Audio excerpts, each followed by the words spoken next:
আবারও আমরা জিৎ ঝলক দেখতে পারবো। এটি কিন্তু একটি অন্য স্বাদের অন্য ধরনের গল্প। প্রেমিকের আদলে রোবট বানাতে গিয়ে নাজেহাল জিৎ। প্রকাশ্যে বুমেরাঙের ঝলক, চলুন একবার দেখে নেওয়া যাক কি আছে এই বুমেরাঙে।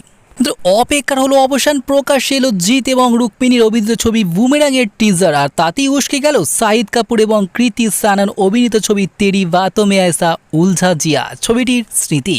জিৎ অভিনীত বুমেরাং ছবিটি নিয়ে দর্শকদের মধ্যে উত্তেজনা উন্মোদনার আর শেষ নেই। কিছুদিন আগে এই ছবির প্রথম পোস্টার প্রকাশ্যে এসছে, এবার মুক্তি পেল এই ছবির টিজার। আর সেটা থেকে এতদিন ধরে কানাঘুষোর যে রটনা শোনা যাচ্ছিল এই ছবিটির সঙ্গে আদতে শাহিদ কাপুর এবং কৃতি সানন অভিনীত ছবি তেরি বাতোঁ মে আয়সা উলঝা জিয়ার মিল আছে, সেটা বেশ খানিকটা সঠিক বলেই মনে হবে। এবার দেখাবো গল্পের কাহিনী। সমর সেন ওরফে জিৎ হলেন একজন আদ্যপান্ত জিনিয়াস। সে নিত্য নতুন জিনিস আবিষ্কার করে তাক লাগিয়ে দিয়েছে। দুর্দান্ত প্রযুক্তির ঠাসা অত্যাধুনিক বাইক থেকে ভবিষ্যতের ভার্চুয়াল মোবাইল সব কিন্তু বানিয়ে ফেলেছে সে।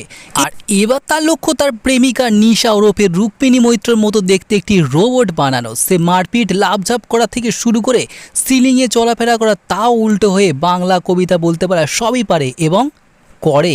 আর এটার মাধ্যমে ইতিহাস তৈরি করতে চায় সমর। কিন্তু পারে কি আদৌ? কোনো সমস্যায় পড়েছে? কোন সমস্যা তার কাছে এসেছিল সেটা নিয়ে কিন্তু এই ছবি।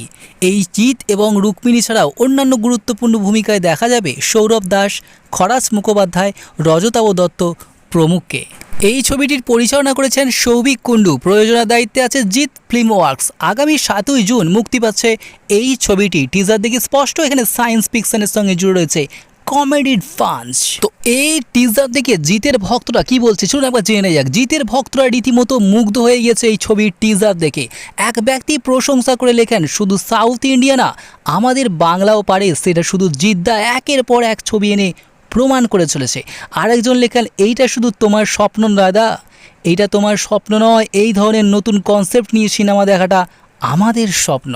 অপরদিকে আরও এক ব্যক্তির মত, আমরা সবাই পুরনো বা সিনেমার দিনগুলি ফেরত চাই, আমরা আবার সেই পুরনো দিনগুলো ফেরত চাই। এইভাবেই চতুর্থ ব্যক্তি লেখেন, বাচ্চার শ্বশুর জিদ্দার দারুণ একটা কমেডি ড্রামা মুভি ছিল, আশা করি এটা সেই মুভিটা কেউ ছাপিয়ে যাবে, বেস্ট অফ লাক জিদ্দা।